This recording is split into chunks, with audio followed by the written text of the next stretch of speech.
I'm going to hand over to bring in Tom now, who's going to pursue this question with the Mayor's team. Yeah, this is for Rick and Simon. I mean, the Mayor had a very bold pledge, which was to end rough sleeping by the end of 2012. Why did he miss that target? Well, I think the target was never meant to finish in 2012. Quite clearly, we were commissioning projects which would run for the length of this spending period, and quite clearly the target, as was defined with the voluntary agencies through the London Delivery Board, was, if you like, an operational target. So it said after 2012, no one should spend a second night on the street, and no one should live on the street. So it's a very clear target which continues after 2012, with projects commissioned beyond 2012. And that's what and that ongoing commitment to tackling rough sleeping is something which, will clearly happen during this mayoral term, and certainly I would hope it will be part of the GLA's work into the future. I just say one comment on, because I think lots of very fair points have been raised about why there has been an increase in rough sleeping, and clearly there has been an increase in flow to the streets. And I think, issues around more outreach is very important. I think one of the striking things for me is that before No Second Night Out, it was very rare to have an outreach team that would work at weekends, for example, but we were very clear that, it had to work at weekends because you can't have No Second Night Out Monday to Friday. But despite the increase of flow to the street, what is really striking is how quickly people are coming off the street, and that's both new rough sleepers and overall rough sleepers.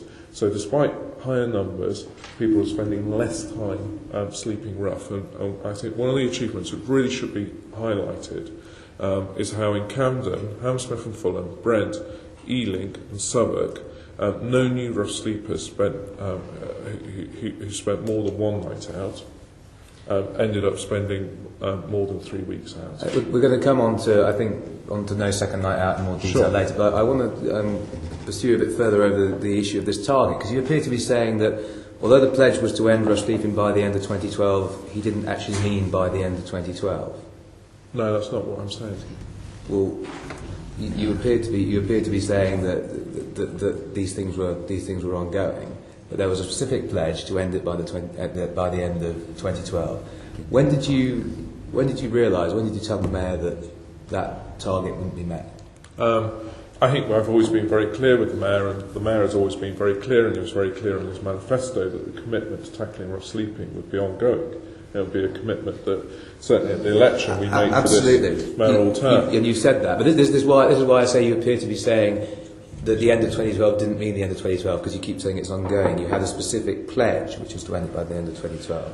And we're here to hold the Mayor accountable for the pledges that he makes. There's three parts to the commitment, but two in particular to focus on, which is flow to the streets, new rough sleepers, which has always been very clearly an ongoing commitment that no one should spend a second night sleeping rough. I think we've always accepted, and certainly when we defined the target working with the voluntary sector and with boroughs, that, despite all of the prevention work that boroughs and others will do, the reality is that some people will end up sleeping rough, but they shouldn't get entrenched on the streets. And we've always been very clear about that. And we've always accepted that after 2012 there would be a flow to the streets.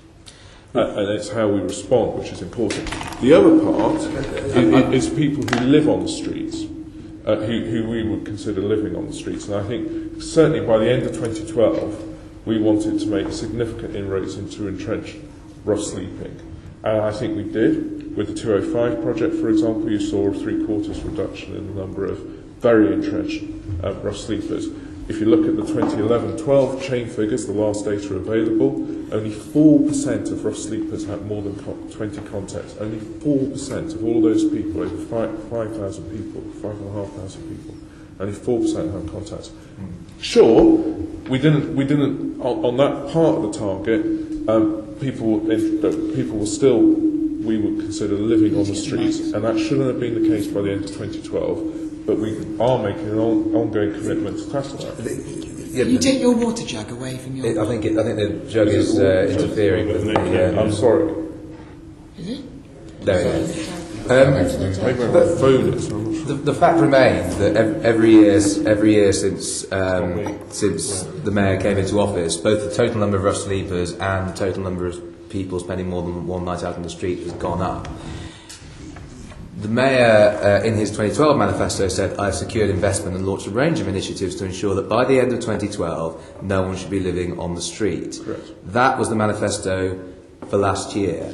There must have been a point last year when you went to the mayor and said, "We're not going to meet this target."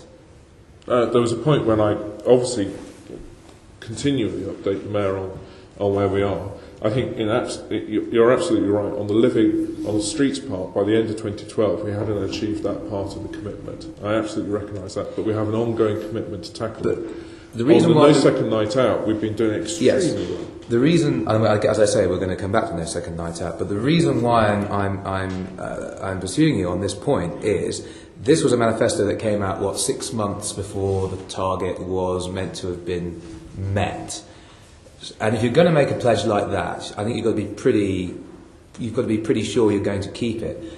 Why, when the figures that are publicly available showed that rough sleeping was going up and up and up, no sign of coming down, why did you make that pledge again just 6 months before the target was meant to have been met, when it was quite clear that you weren't going to meet it? For two reasons. Firstly, as I explained, the target has many dimensions. And part of it, certainly on floated streets, was an ongoing commitment for the rest of this mayoral term. And secondly, because we've never given up. I mean, however challenging this has always been, we have not given up. We've secured more resource, we've put in more resource, we've started new and innovative projects. And at no point have we given up, and at no point do I think we should give up. So that commitment has remained ongoing, however hard it has been to achieve, and we will continue to work to achieve it.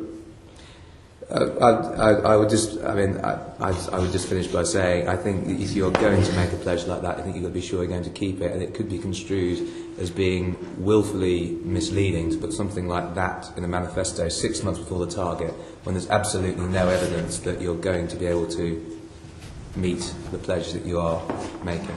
But I do think, I would say, Tom, I do think there is evidence. I mean, if you said in every year that the number of people sleeping rough has gone up in this mayoral term, I suspect in every year the number of people, the length of time people have spent on the street has gone down. And certainly if you're looking over... But the pledge you made was a specific one about people sleeping rough on the street, and that's the thing. I mean, you're talking about all these other things, which is great, and which I think we're going to go into in more detail. But as I said to you previously, we're here to hold the mayor to account for the pledges that he makes. This was a very bold pledge that he made, so I'm sure you'll understand why I'm sort of spending some time on this particular point. No, you're absolutely right to. But I would be very clear that the London Delivery Board back in 2010. Defined what ending rough sleeping meant, and it had many facets to it, and it was extremely clear at that stage that, particularly on floating streets, this would be an ongoing challenge beyond 2012. Richard, could we just clarify is there a new target date now on the ending entrenched rough sleeping, which is what you're saying the original target was aimed at, the 2012 target? Is there a new target date to eradicate rough sleeping? There isn't a timescale set. There isn't a target date. I think from our perspective, it's something which certainly we would want to have achieved by the end of 2012, and we didn't. And we would like to, clearly tackle that fast. So are you reviewing that target date? Whether you need a new target date? Is that something that this committee should be looking at and making recommendations on as we look at this? Sure. It's a commitment that remains for this mayoral term, clearly, and that and certainly from my perspective, I hope that and we are working very hard to make progress against entrenched rough sleeping, and we will continue to do so. Okay, I think it'll be, unless it's generally on the target, I think it'd be good to look at the individual programmes now and work through those.